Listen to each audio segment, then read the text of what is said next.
नमस्कार दोस्तों, स्वागत है आपका हमारे YouTube चैनल द मेट्रो वाले में। दोस्तों, अगर आप मेट्रो में पहली बार सफर कर रहे हैं या कभी कभार सफर करते हैं या रोज सफर करते हैं तो ये वीडियो आपके बहुत काम आने वाली है, क्योंकि दिल्ली मेट्रो ने यात्रियों को होने वाली असुविधा और परेशानियों को देखते हुए मेट्रो टिकट की ऑनलाइन बिक्री शुरू कर दी है। यानी कि अब आपको मेट्रो में सफर करने के लिए टिकट लेने के लिए लाइन में खड़े होने की जरूरत नहीं है।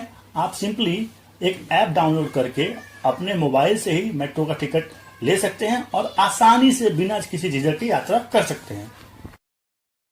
तो इस वीडियो में हम जानेंगे कि मेट्रो के टिकट को ऑनलाइन कैसे खरीदें और ऑनलाइन खरीदे हुए टिकट को यूज करके मेट्रो में यात्रा कैसे करें। ये वीडियो बहुत ही काम की होने वाली है, इसलिए प्लीज वीडियो में अंत तक बने रहें।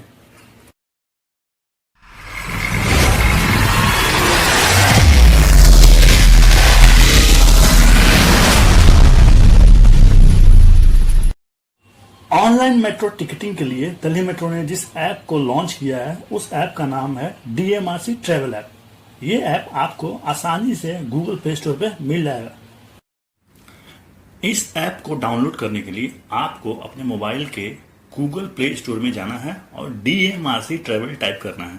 जब भी आप DMRC ट्रैवल टाइप करेंगे तो कुछ इस तरह का इंटरफेस आपको आपके मोबाइल के स्क्रीन पर दिखाई पड़ेगा, जिसमें जो ये वाला ऑप्शन है, ये वाला जो ऐप है, ये DMRC का अपना ऑफिशियल ऐप है। इसको आपको डाउनलोड करना है।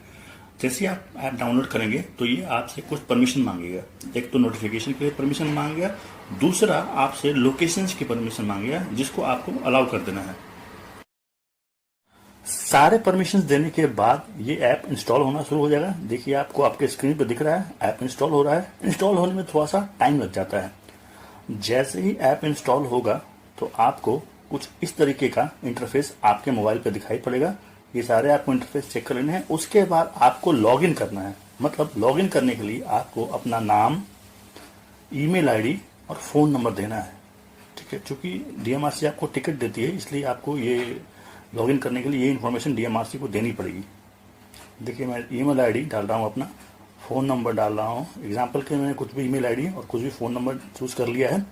और ये सारी इन्फॉर्मेशन देने के बाद आपको इस ऐप को ओपन करने के लिए एक पासवर्ड भी सेट कर लेना है। मैंने अपने मन से ही कुछ भी ABCD करके पासवर्ड सेट कर लिया है। पासवर्ड सेट करने के बाद आपको साइन अप कर लेना है, जिसके बाद आपको आपके स्क्रीन पे कुछ इस तरीके का इंटरफेस दिखाई पड़ेगा। जैसा कि आप अपने मोबाइल की स्क्रीन पे देख सकते हैं, यहाँ पे टिकट बुक करने के साथ साथ कुछ और एक्स्ट्रा ऑप्शंस भी दिए गए हैं। जैसे सबसे पहला ऑप्शन तो है बुक टिकट का, यहाँ से आप अपना टिकट बुक कर सकते हैं। इसके अलावा 5 और ऑप्शंस है, जिसमें है पहला वाला तो है प्लान जर्नी। मतलब आपको अभी टिकट बुक नहीं करना है, आप सोच रहे हैं कि मुझे यहाँ से यहाँ तक जाना है, तो अगर आप स्टेशन चेक करना चाहते हैं कि कितने स्टेशन से होकर गुजरना पड़ेगा, कहाँ कहाँ इंटरचेंज करना पड़ेगा, तो ये प्लान जर्नी वाला ऑप्शन आप चूज कर सकते हैं। उसके बाद सर्च स्टेशन में भी यही चीज चेक होता है। उसके बाद आपके पास अगर स्मार्ट कार्ड है तो आप अपना स्मार्ट कार्ड भी इस ऐप की मदद से रिचार्ज कर सकते हैं। उसके अलावा फेयर कैलकुलेट, जो अगला ऑप्शन है वो फेयर कैलकुलेट का है, जिसके मदद से आप अपने सोर्स से डेस्टिनेशन तक, मतलब जहां से आपको जाना है, जहां से आपको ट्रेन पकड़नी है और जहां तक आपको पहुंचना है, वहां के बीच का फेयर जो किराया है वो कैलकुलेट कर सकते हैं कि भाई मुझे अपने गंतव्य स्थान तक पहुंचने के लिए आखिर किराया कितना देना पड़ेगा, ये जानकारी। और उसके अलावा व्यू ट्रांजेक्शन का ऑप्शन है। व्यू ट्रांजेक्शन के ऑप्शन में आपको आपका जितने भी ट्रांजेक्शन आपने किए हैं, मतलब जहां जहां तक का आपने टिकट बुक किया है इस ऐप के माध्यम से, उसका सारा हिस्ट्री आपको यहाँ पे दिखाई पड़ जाएगा। तो इतना कुछ है इस ऑप्शन में, लेकिन सबसे मेन जो चीज है इस ऐप का वो है टिकट बुक करने का ऑप्शन। चलिए मैं आपको टिकट बुक करने का तरीका बताता हूँ कि आखिर आपको इस मोबाइल ऐप की मदद से टिकट बुक करना हो तो सबसे पहले क्या करना पड़ेगा। इसके लिए आपको जो बुक टिकट का ऑप्शन है उसको चूज कर लेना है। ठीक है, जैसे आप बुक टिकट का ऑप्शन चूज करेंगे आपको कुछ इस तरीके का इंटरफेस दिखाई पड़ेगा, जिसमें आपको अपना सोर्स स्टेशन यानी कि जहां से आपको चलना है और डेस्टिनेशन स्टेशन यानी कि जहां तक आपको जाना है वो आपको यहाँ पे टाइप करना है। देखिए, अभी मैं एग्जांपल के लिए मान रहा हूँ कि मुझे नई दिल्ली से एम्स जाना है। सोर्स स्टेशन मेरा नई दिल्ली है और डेस्टिनेशन स्टेशन जो है मेरा एम्स है। तो जैसे ही मैंने नई दिल्ली से एम्स के लिए टाइप किया है तो कुछ इस तरीके का इंटरफेस मुझे अपने मोबाइल पर दिखाई पड़ेगा। इसमें देखिए डेट दिखाई पड़ रहा है कि मैं टिकट जो बुक कर रहा हूँ वो 23/8/2023 के लिए बुक कर रहा हूँ, और जो नई दिल्ली से एम्स का जो किराया है वो भी यहाँ पे दिखाई पड़ रहा है कि नई दिल्ली से एम्स जाने के लिए 30 रुपये का किराया देना है। उसके बाद जब आप ओके करेंगे इसको तो कुछ इस तरीके का इंटरफेस दिखाई पड़ेगा।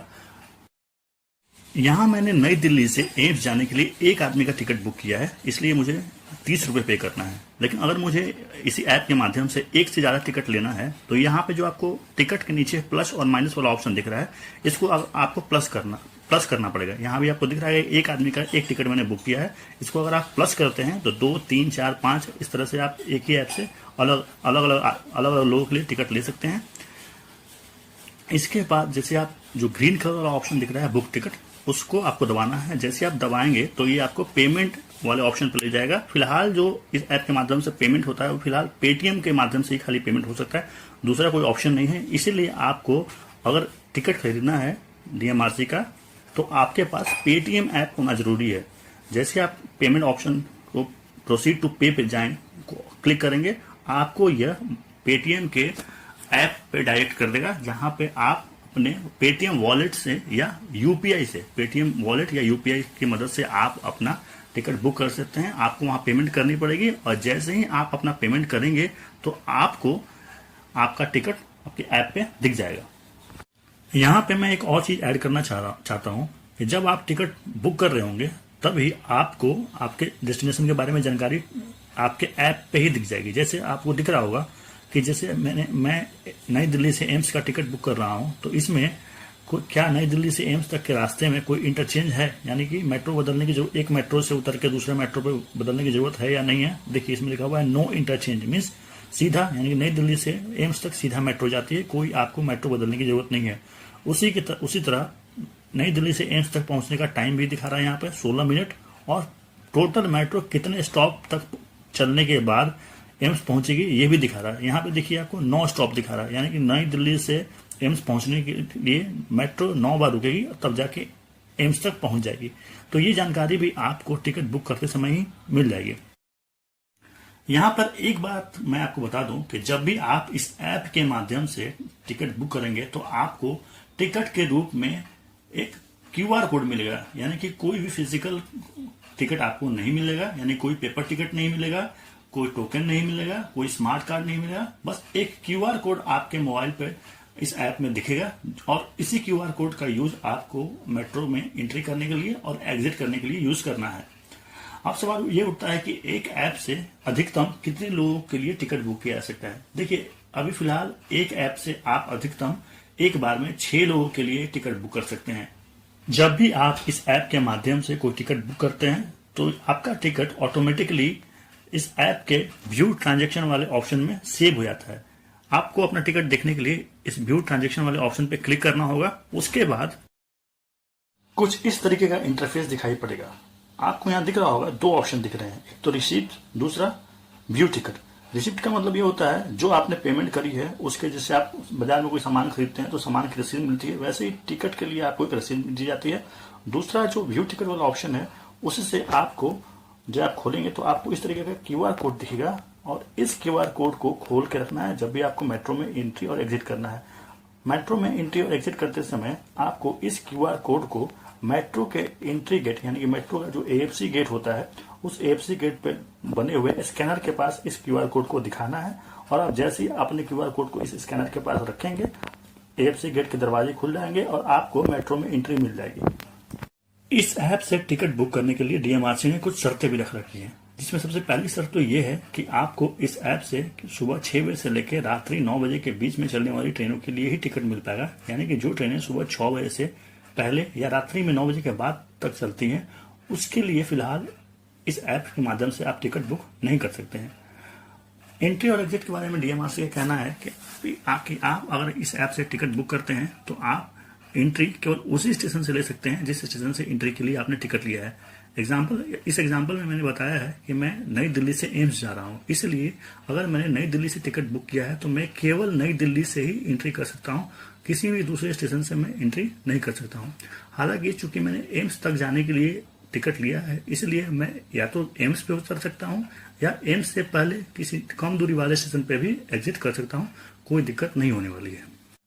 ऐप के माध्यम से खरीदे हुए टिकट की वैधता उस पूरे दिन के लिए होती है, यानी जिस दिन आपने टिकट लिया है उस पूरे दिन में कभी भी आप मेट्रो में एंट्री कर सकते हैं। जरूरी नहीं कि टिकट खरीदने के 1 या 2 घंटे बाद ही यात्रा शुरू करें। उस पूरे दिन में जब भी आपका मन हो तब आप अपनी यात्रा शुरू कर सकते हैं। अब सवाल ये उठता है कि अगर किसी व्यक्ति ने QR कोड का टिकट ऑनलाइन खरीदा है और उसके मोबाइल में चूंकि टिकट है और गलती से उसका मोबाइल स्विच ऑफ हो जाए या मोबाइल चोरी हो जाए तो क्या होगा? देखिए, ऐसे केस में DMRC आपको विदाउट टिकट कंसीडर करेगी और आपको पेनल्टी देना पड़ेगा। आपकी कोई सुनवाई नहीं होगी कि आपका मोबाइल चोरी हो गया है या आपका मोबाइल ऑफ है। दोस्तों, आशा करता हूं कि मेट्रो के ऑनलाइन टिकट से संबंधित एक अच्छी जानकारी मैं आपको दे पाया हूं। अगर आपको इस वीडियो का कंटेंट पसंद आया हो तो प्लीज इस वीडियो को लाइक करें, अपने फ्रेंड्स और फैमिली के बीच में इस वीडियो को शेयर करें और अगर आप इस वीडियो को हमारे चैनल पे पहली बार देख रहे हैं तो प्लीज इस चैनल को सब्सक्राइब करके हमें सपोर्ट करें। मिलते हैं ऐसे ही एक और इन्फॉर्मेटिव वीडियो के साथ। तब तक के लिए अपना ध्यान रखिए। जय हिंद।